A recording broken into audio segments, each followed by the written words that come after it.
السلام علیکم خوانندگان عزیز. منم امروز همراه شمایان از فن ادبیات در صنف 11 آید به موضوع حسب حالی ارکن واحدف میراث ادبی و مهارت سخن آفری شاعر سخن میرونیم.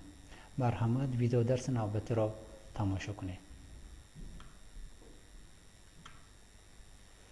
شاعری خلقی ازبکستان ارکن واحدف 28 دکبر سال 1936 در ناحیه آلترنق ولایت فرغانه تولد یافته است.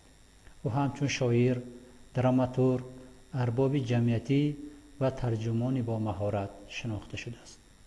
ارکن واحدف پس از ختم مکتب میانه و فاکولته فیلولوژی دانشگاه دولتی تاشکند داخل شده، آن را سال 1960 ختم میکند. بعد ختم دانشگاه در نشریات گورد جوان محرر سرمحرر شده کار میکند. سپس در نشریات ادبیات و سنتی به نام غفور غلام همچون محرر و سرمحرر شده فعالیت برده است. سالهای 1985 1987 در همین نشریات دیرکتور بود.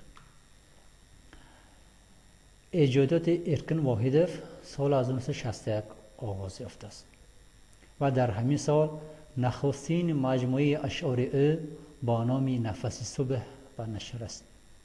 این مجموعه برای به ادبیات قدم گذاشتن شاعر جوان درک میداد.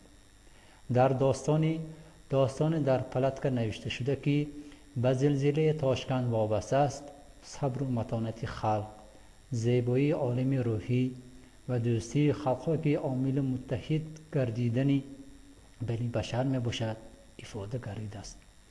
ارکن واحدف خالگی ژانر غزل را در ادبیات حس نموده سال 1969 با نام دیوان جوانی مجموعه شعرهایش را به چاپ رسانیده است. ارکن واحدف شاعر داستانسرا نیز است. از میراث ادبی او به ما داستانهای چشمه آرزو، ندا، بخمل، صدای تاشکند، استان روحها، منزل آفتاب بر این داستانها رسیده آمده است. در بالا گفته گذاشتیم ارکن واحدف نه فقط شاعر است بلکه دراماتورگ ماهر نیز است. از ایجادات او دراماهای دیوار طلایی، فاجعه استانبول و تومار دویم بر این دراماها به ما خوانندگان پیشکش کرده شده است. در کمدی دیوار طلایی تابش‌های گوناگون روحی انسان به تصویر گرفته می شود. در فاجعه استانبول باشد تغییرات اجتماعی و معنوی سالهای جنگ دوم جهان و پس از آن تصویر گردیده است. این دو اثر باعث شده است که ارکن واحدف را به صفت دراماتورگ اعتراف نمایند. او در رشد و نمو پوبلیسیستیک و ادبیات شناسی ازبک نیز سهم دارد.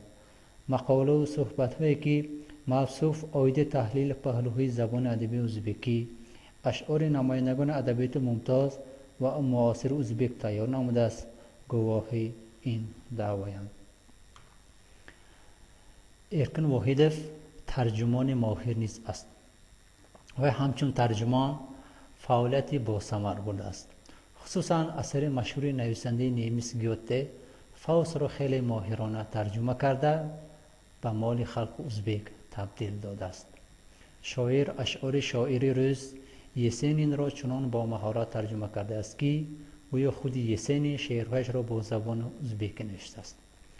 ارکن واحدف غیر از این آثار شیلر، محمد اقبال، الفت، رسول غمزاتف، لیو کرینکا، ابلاک و دیگرها را به زبان ازبکی ترجمه کرده است.